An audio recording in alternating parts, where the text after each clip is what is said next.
You are not choosing partners the way you think you are. You are choosing a nervous system strategy that feels like love, and then you call it chemistry. Quick thing before I pull this apart. We are building toward our next subscriber milestone, and your subscription genuinely helps us reach more people who actually want the uncomfortable truth. And if this hits a nerve, tap like so the algorithm stops burying this kind of content. Now let us get precise. You have felt this before. You meet someone and it is not just attraction, it is relief. Like your body finally stops scanning the room. Or the opposite, you feel electric, obsessed, hyper-focused, like you are awake for the first time in months.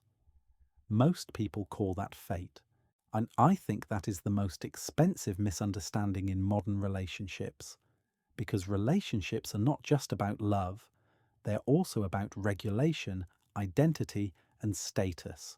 And the hidden motives are not evil, they are unconscious problem solving. Your brain is trying to solve a problem you did not realize you had, using another person as the tool.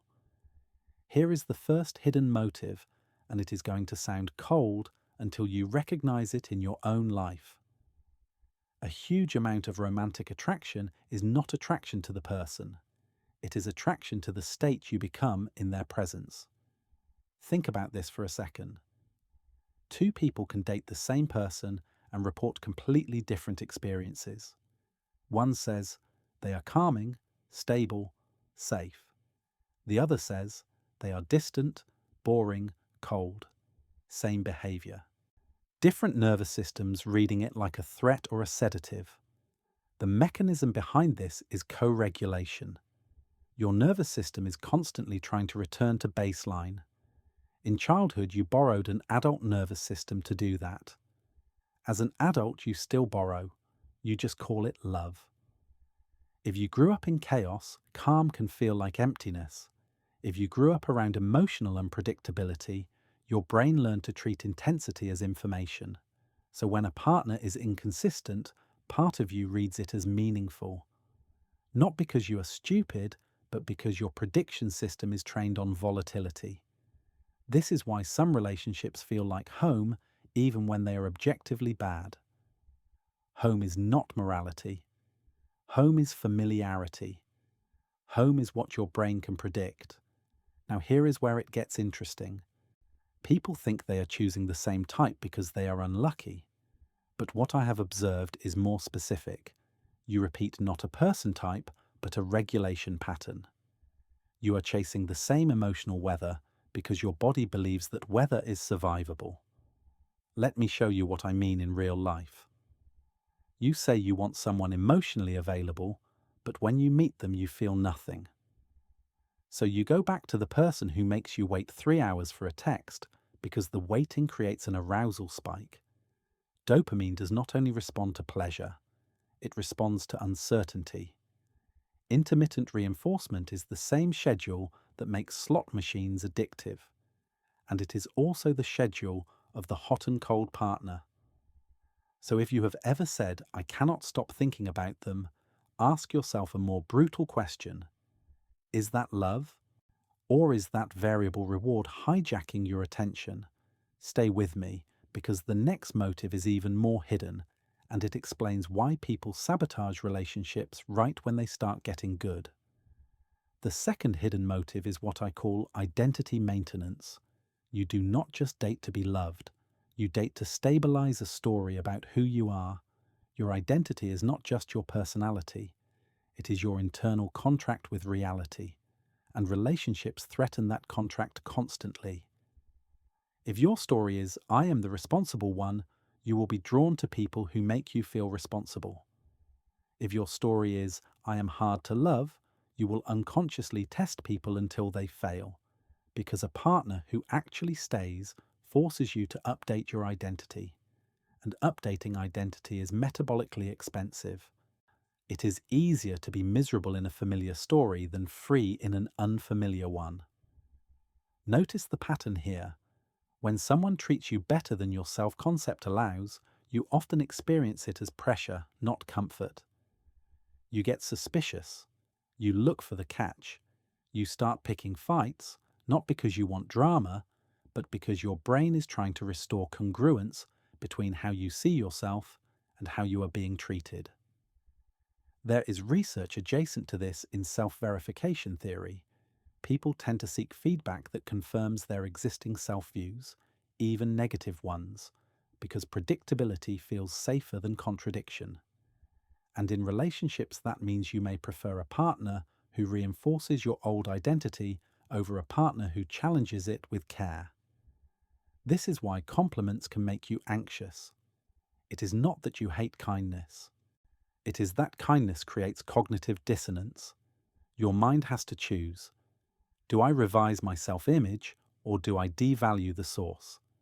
And a lot of people unconsciously choose option 2. They call the partner clingy, or too much, or fake. That is not discernment. That is identity defense. Here is the practical test. When you say you want a certain kind of love, pay attention to what you do when you actually receive it. Do you soften, or do you suddenly become a prosecutor?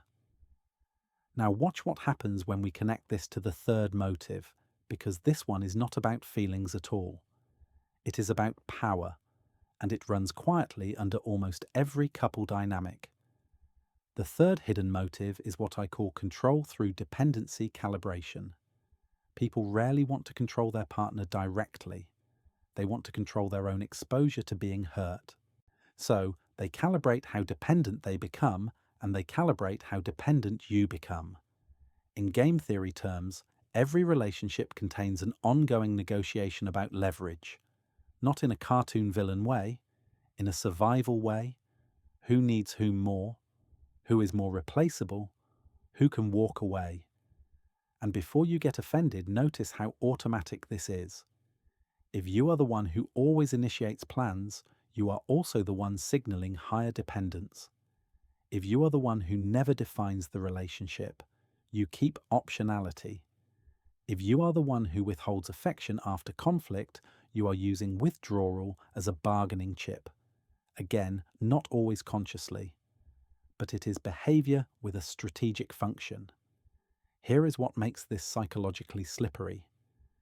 Many people confuse anxiety with love and then confuse distance with strength. So they pick a partner who keeps them slightly off balance because the imbalance creates a stable hierarchy. One person chases, one person judges. It feels like chemistry, but it is a power arrangement. And the kicker is this: you might be on either side of it without realizing. The pursuer thinks, I just love harder. The distancer thinks, I just need space.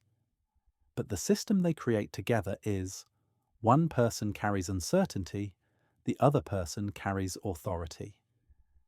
If you have ever wondered why a relationship can feel calm only when someone is unhappy, this is why. The moment equality shows up, the old control strategy stops working. And then conflict appears out of nowhere. But there is another layer here that most people miss, and it ties the first 3 motives into one mechanism. Right now you might be thinking, okay, so relationships are just regulation, identity, and leverage.